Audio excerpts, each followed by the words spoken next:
Shalom, selamat pagi Bapak Ibu Saudara sekalian yang dikasihi dalam nama Tuhan Yesus.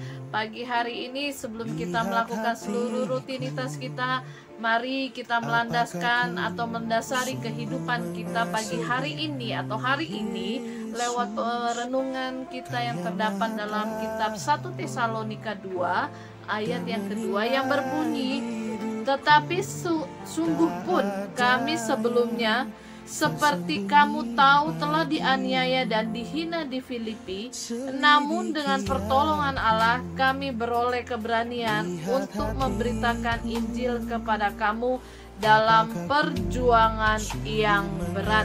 Nah, Bapak Ibu Saudara sekalian, kita tentunya tahu bagaimana kehidupan Rasul Paulus. Dia ialah rasul yang setia, yang terus melayani Tuhan. Nah, Bapak Ibu Saudara sekalian, sebelum sampai di kota Tesalonika, Rasul Paulus berada di kota Filipi. Ya, tentu saja kita tahu bahwa di sana atau di kota Filipi ini, Rasul Paulus begitu banyak mengalami penganiayaan, begitu banyak mengalami satu penderitaan yang sangat luar biasa. Tetapi tentu saja kita tahu bahwa ini tidak memadamkan semangat Rasul Paulus untuk terus melayani Tuhan, untuk terus memberitakan firman Tuhan. Tentu saja ini adalah hasil dari Roh Kudus yang ada di dalam kehidupan Rasul Paulus.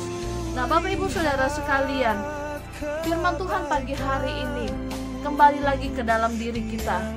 Apakah yang terjadi dengan kita? Nah, tentu saja mungkin saat ini begitu banyak persoalan, begitu banyak penderitaan yang kita alami. Akankah kita terus giat melayani Tuhan? Firman Tuhan ini mengoreksi saya secara pribadi, sebagai seorang pelayan, sebagai seorang hamba Tuhan. Bagaimana ketika kita menghadapi satu masalah yang begitu rumit menurut manusia, apakah kita sanggup terus melayani? Ataukah kita mundur oleh karena penderitaan itu sendiri? Nah, firman Tuhan pagi hari ini mengajarkan kita kembali. Kita harus melihat bagaimana perjuangan Rasul Paulus kepada jemaat di Tesalonika. Ketika berada di Filipi, dia begitu mengalami banyak penderitaan, tetapi dia terus berjuang dan dia terus memberitakan firman Tuhan sampai surat-suratnya keluar kepada jemaat-jemaat di kota-kota yang lain. Nah, Bapak Ibu Saudara sekalian, firman Tuhan ini begitu menegur saya secara pribadi. Sudahkah kamu melayani Tuhan dengan sungguh? Dengan adanya penderitaan, dengan adanya apapun yang saat ini menghimpit, firman Tuhan pagi hari ini mengajar kita kembali. Firman Tuhan pagi hari ini mengajak kita untuk mari, apapun yang kita alami, apapun yang kita saat ini derita, atau saat ini kita sedang mengalami apapun, jangan kendor dalam melayani. Kita boleh belajar dari satu pribadi ini, yaitu Rasul Paulus.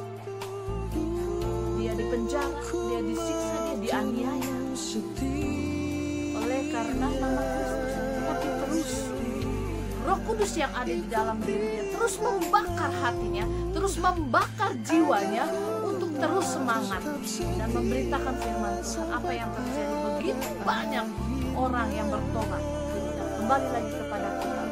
Apakah kita dengan keadaan yang begitu saat ini rumit, kita masih terus siap melayani Tuhan?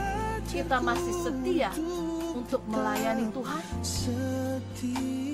Kembali kepada diri kita masing-masing. Dan firman Tuhan pagi hari ini mengajar kita. Mari dengan adanya firman Tuhan pagi hari ini memotivasi kita untuk terus maju, terus setia, dan terus semangat dalam melayani Tuhan. Selamat pagi, Tuhan Yesus memberkati. Amin.